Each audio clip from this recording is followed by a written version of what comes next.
The final note from her cello hung in the air, a perfect, mournful sound that trembled with a life of its own. Zara let the bow fall, her fingers aching, the crimson silk of her dress a whisper against her skin. Applause, polite and distant, rippled through the grand ballroom of the Latte Hotel. She was a ghost here, a piece of the hired entertainment. 18 years old, a scholarship student at the conservatory, and a world away from the diamonds and tailored suits that watched her. She kept her eyes down, a performer's trick to manage the nerves, her gaze fixed on the gleaming marble floor. That is when she made the mistake of looking up. Her eyes snagged on a man who held the center of the room from its edge. He was not standing. He was seated in a wheelchair, a machine of polished chrome and black leather that seemed more throne than medical device. His suit was a dark, immaculate gray, tailored so precisely it looked like a second skin over the hard lines of his shoulders and chest. But it was his stillness that commanded attention. In a room full of noise and motion, he was a point of absolute gravity. Everyone orbited him, their laughter a little too loud, their glances a little too frequent. Then she saw the woman. She stood before him, a vision in pale, shimmering gray, her beauty as sharp and cold as a shard of glass. Choi Min-ae, Zara knew her name from the society pages. The daughter of a tech mogul, betrothed to the man in the wheelchair. Kwon Jin-woo. His name was not in the papers. His name was spoken in whispers in back alleys and boardrooms, a name that tasted of fear and power. Min-ae's voice, though low, carried in the sudden, attentive silence. A ring? You offer me a ring, Jin-woo? From that chair? Her laugh was a brittle, ugly thing. I was to be the wife of an emperor, not the nursemaid to a cripple. This engagement is over. The humiliation was a physical force, sucking the air from the room. Every eye was on him, on the velvet box still open in his hand. His face was a mask carved from stone, his expression unreadable. But Zara saw it, a flicker in his dark, obsidian eyes, a tightening of the muscles along his jaw. He did not look at Min-ae. His gaze lifted, sweeping across the silent, watching crowd with an unnerving lack of haste. His eyes were cold, predatory, and utterly empty. And then they found her. They stopped. On the girl in the red dress, the outsider, the musician holding a cello that was her only shield. He looked at her, and for a terrifying second, Zara felt like the only person in the room. He saw her, not just her dress or her instrument, but the core of her, the part that was just as trapped in this glittering cage as he was. He gave a slight, almost imperceptible nod to a man standing behind his right shoulder. The man moved with the silent, efficient grace of a hunting dog. He cut a path through the frozen guests, his destination unmistakable. He stopped in front of her, his presence blocking out the rest of the world. "Miss," he said, his voice a low baritone. "Mr. Kwon requests your presence." It was not a request. The word was a courtesy, a thin veil over the steel of a command. Panic, cold and sharp, pricked at her skin. She clutched her cello tighter. "I think there's a mistake. I'm just the performer." "There is no mistake," the man said, his eyes impassive. She was led across the marble floor, each step an eternity.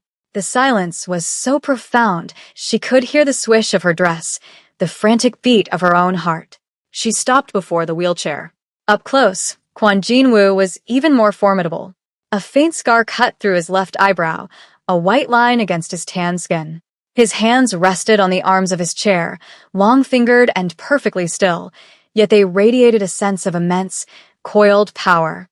He smelled of sandalwood and something cold, like ozone after a storm. He did not look at the humiliated woman who still stood nearby, her face pale with shock at being so thoroughly ignored. He looked only at Zara. "Your name," he said. His voice was deep, a low rumble that vibrated through the floor. "Zara," she managed, her own voice a thin thread. "Zara Kinsley." "Zara," he repeated, and the sound of her name in his mouth was different. It was an act of possession. He turned his head slightly, his gaze finally falling upon the stunned face of his former fiancée. His voice was quiet, yet it sliced through the ballroom, reaching every corner. "You are right, Min-ae. I cannot offer my wife a husband who can stand." But I can offer her an empire. His eyes came back to Zara, pinning her in place. The wedding will be tomorrow. My assistant will handle the arrangements. He had not asked her. He had informed the world. He had taken her, a complete stranger, and placed her on an empty throne to prove that the throne itself was all that mattered. The woman in gray stumbled back, her face a mask of disbelief and fury. The guests began to murmur, the shock breaking like a fever. Zara stood frozen, the cello in her hand the last piece of a life that had just been erased. She had been hired to play music for an hour. Instead, she had been drafted into a war, a pawn in a game of power she couldn't begin to understand. Kwon Jinwoo's assistant gently took the cello from her numb fingers. Another guard appeared at her other side. She was being escorted away, her fate sealed in a single, brutal act of pride. That was the moment everything changed. She had walked into this grand hall as a musician. She was leaving as the property of the most dangerous man in Seoul. The penthouse was a cage of glass and steel, suspended high above the glittering sprawl of Seoul. For 3 days, Zara saw nothing but the panoramic view of the Han River and the cold, minimalist furniture that filled the space. She was a prisoner in a palace, her red dress replaced by a wardrobe of exquisitely tailored clothes she hadn't chosen. Her cello sat in a corner of the vast living room, untouched, a monument to a life that no longer felt real. Kwon Jinwoo was a constant, silent presence. He worked from a sprawling office at one end of the penthouse, his wheelchair moving with a near-silent hum across the polished concrete floors. He took calls in Russian, Japanese, and English, his voice always the same low, controlled monotone. He treated her not with cruelty, but with a chilling indifference, as if she were another piece of art acquired to adorn his home. Her presence was a fact, not a consideration. She learned who he was in fragments, from overheard conversations and the deferential fear of the men who came and went. The Golden Coil Syndicate, an empire built on shipping, tech, and the dark, violent currents that ran beneath the city's surface. He was not a businessman. He was a king. The first crack in his armor appeared on the 4th night. The air in the penthouse grew thick with a tension that had nothing to do with her. Men with grim faces and holsters visible beneath their jackets moved through the rooms, their movements clipped and precise. Jinwoo was in his office, the door for once left slightly ajar. Zara, drawn by the palpable sense of crisis, stood in the hallway, hidden in the shadows. The Black Turtles are making a move on the port, his lieutenant, Mr. Choi, reported. They think the incident at the gala was a sign of weakness. They're testing the perimeter. Jinwoo's back was to her. He was staring out at the city lights, a glass of whiskey untouched on the desk beside him. Weakness is a perception, he said, his voice dangerously soft. Let them test it. Let them find it wanting. Double the guards on Sector 4. I want their captain's name on my desk by morning. And find out who talked. There is a leak. Yes, sir. Choi. Jinwoo called as the man turned to leave. My cousin Sang-hoon. Where is he? He's overseeing the Gangnam operations as instructed. Keep a man on him. A loyal man. The words hung in the air. My cousin. A seed of understanding began to sprout in Zara's mind. A king in a wheelchair. A cousin in a position of power. A warning to watch him. The danger became real an hour later. It wasn't a loud assault, but something far more insidious. A sudden power cut plunged the penthouse into darkness, the emergency lights casting long, distorted shadows. The sharp crack of silenced gunfire echoed from the direction of the private elevator. Zara's heart leaped into her throat. She didn't scream. Her training, the endless hours of discipline her cello had demanded, took over. She flattened herself against the wall, making herself a smaller target. Jinwoo's voice cut through the darkness from his office, calm and absolute. Choi, report. Lobby team is down.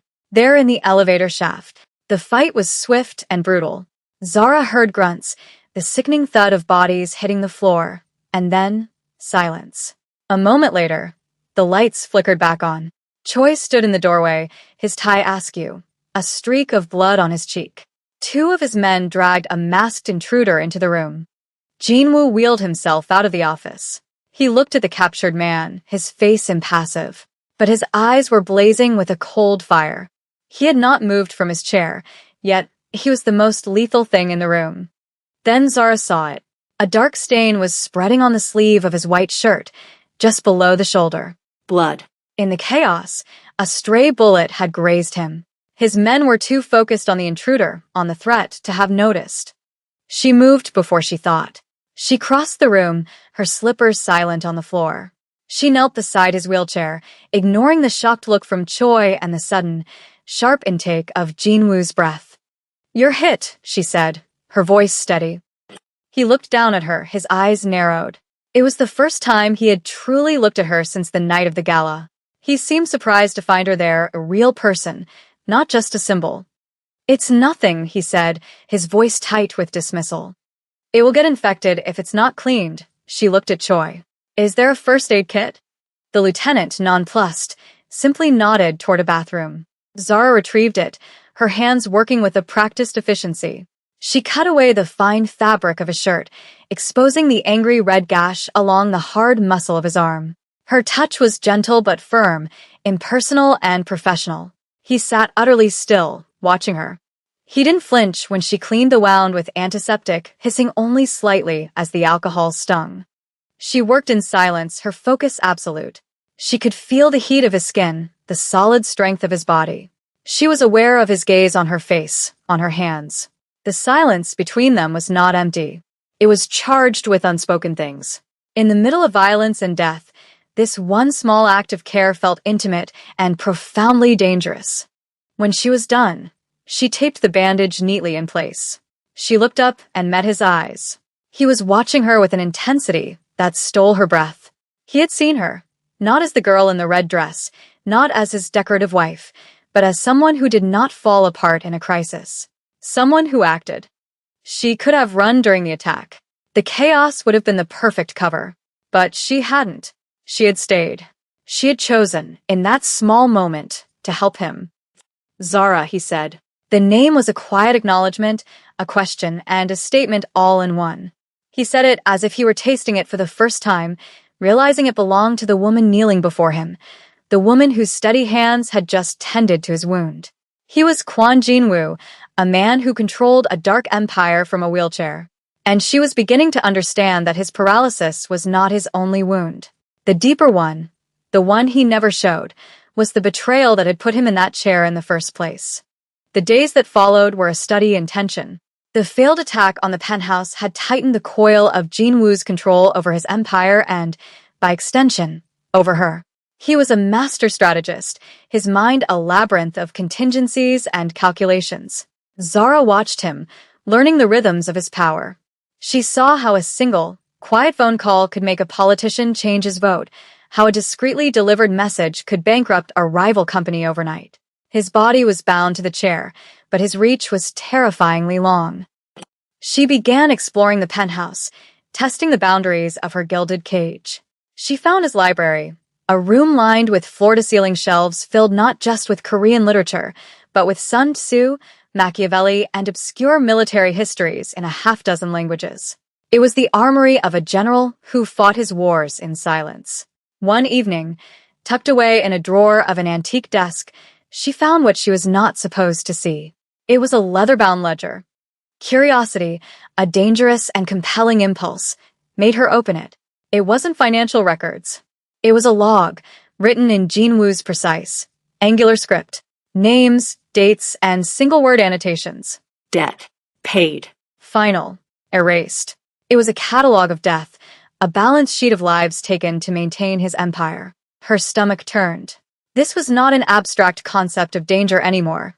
This was the cold, hard proof of the man she was tied to. He was a killer. She closed the book, her hands trembling slightly, and slid it back into the drawer just as the silent hum of his wheelchair approached. He stopped in the doorway, his eyes missing nothing. He knew. He had seen the flicker of her movement, the guilt on her face. He wheeled himself into the room, stopping before the desk. He did not open the drawer. He simply looked at her, his expression unreadable. "What you imagine," he said, his voice level, "is likely worse than the reality. And the reality is worse than anything you can imagine." He expected fear. He expected her to shrink away from him, horrified. But something else rose in her. a cold, clear anger. "The men in this book," she said, her voice low but steady. "Did they have cousins?" The question hit him like a physical blow.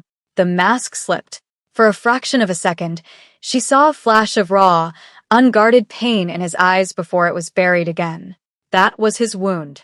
The betrayal by his own blood, the one that had cost him his legs. She had aimed for the one vulnerability he could not hide. "Leave," he commanded, his voice like ice. It was the first time he had ever looked truly angry with her. The war between them had been tested, but the war outside was escalating. The Black Turtles, led by a man named Kong, were growing bolder. They saw Jinwoo's new, foreign wife not as a power move, but as a loose thread they could pull to unravel his entire organization. The moment one of them almost lost the other came a week later.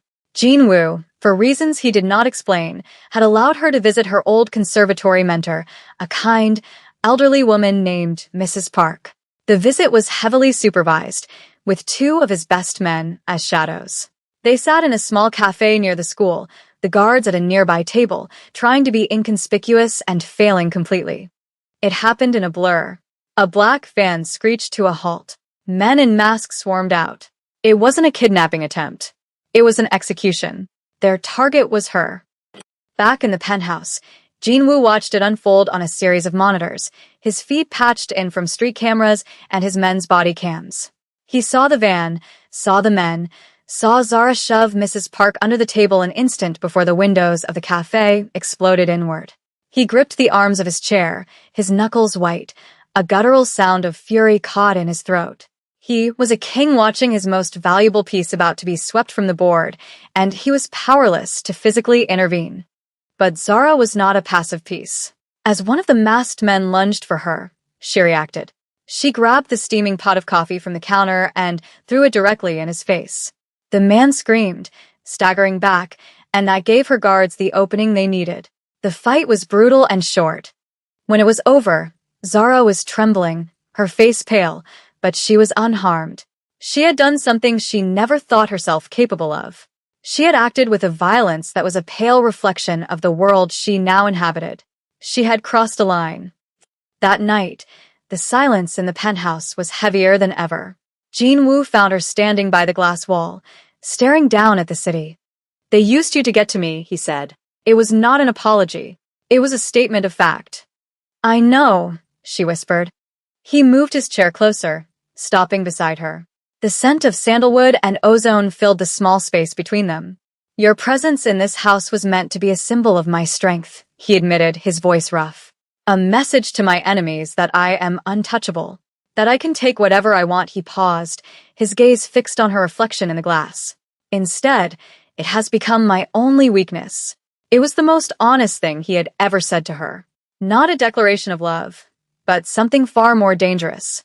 An admission of vulnerability. A confession that she mattered. She told herself staying was survival. She was lying to herself. The enemy's final move was crueler than she could have imagined. It was not a direct attack. It was a simple message delivered to Jinwoo's phone. A photograph. Mrs. Park, her old mentor, tied to a chair in a dimly lit room. The text was simple. The concert hall. Midnight. Your wife comes alone, or the old woman's music ends for good.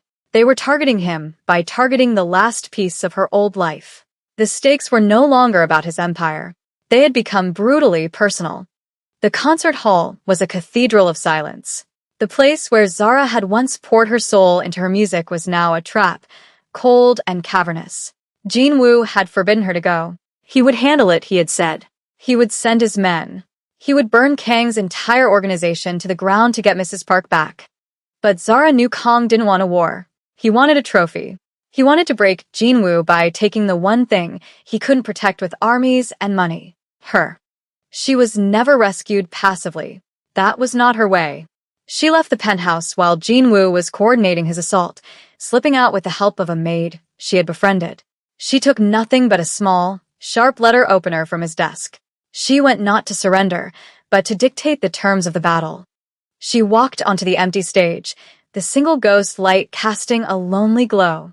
The vast, dark auditorium held its breath.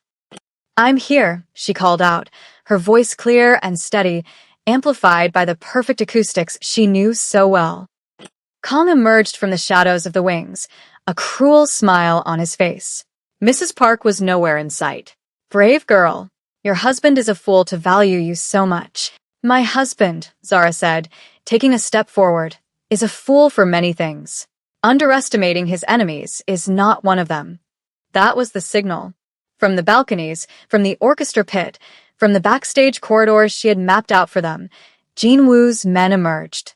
They moved with silent, lethal grace. Kang's men were surrounded before they could even raise their weapons. But Kong was smart. He grabbed Zara, pulling her against him, a knife pressed to her throat. "Call them off," he snarled, his eyes wild. "Or she dies right here."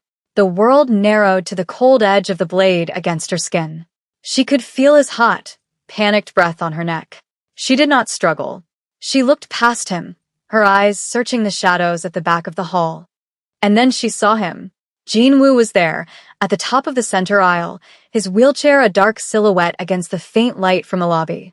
His face was stark, his jaw tight with a fury so cold it was terrifying. He was not supposed to be here. He had risked everything to come himself. He did not speak. He simply lifted a hand. It was not a command to his men. It was a message for her. Wait. Zara knew this was her moment. She had to do something that would change the outcome. "He won't trade," she said to Kong, her voice a low, conversational murmur. "He'll let you kill me, because he knows the price for my life is your entire world, and he will enjoy collecting that debt." She felt Kang's grip falter for a fraction of a second. It was the opening she needed. She stomped her heel down, hard, on his instep, and as he grunted in pain, she drove her elbow back into his ribs. The knife clattered to the stage floor. She scrambled away as the first gunshot echoed through the hall. The confrontation was over in seconds. Kong lay on the stage, a single, precise bullet hole in his forehead. The threat was neutralized. Jin Woo wheeled himself down the aisle, his men parting before him like water. He stopped at the edge of the stage, his eyes only on her. The silence returned, heavy and profound. Mrs. Park was safe, already rescued from a warehouse across town. The cost had been paid. Zara's old life, her innocence, the simple girl who played the cello. All of it was gone, burned away in the crucible of the last few weeks. He looked at her, standing on the stage under the ghost light, her face smudged with dust, her body trembling with adrenaline. He saw not the pawn he had chosen, but the queen who had checkmated his enemy. His acknowledgement of what she was to him was not a tender word or a soft touch. It was something far more significant. Later that night, back in the silent penthouse, his lieutenant, Mr. Choi, brought her a single, sealed file. "From Mr. Kwan," he said and left. She opened it. Inside was every piece of information the Golden Coil had on Kwan Sang-hoon, his cousin, the man who had betrayed him, the man who had put him in the wheelchair. Financial records, secret locations, known associates, every vulnerability. It was the blueprint for his destruction. At the bottom was a handwritten note from Jin Woo. "Justice is a debt. This one is yours to collect." It was an abdication and an offering. He was giving her the power to avenge him. It was the most profound declaration of trust he was capable of, an admission that his empire, his future, his very vengeance, was now intertwined with hers. She walked to the great glass wall, the file heavy in her hand, and looked out at the sea of lights that was Seoul. This city was a kingdom of predators, and she was no longer prey. The hum of his wheelchair approached, stopping just behind her. He did not speak. He did not touch her, but his presence was a solid, undeniable weight at her back, a silent promise. She had been a stranger in a red dress, a girl who made beautiful, sad music. Now she was something else entirely. She held the power to ruin the man who had crippled her husband, and in this dark, glittering world, that power was a language more intimate than love. She had made her choice, and the city below waited for her next move.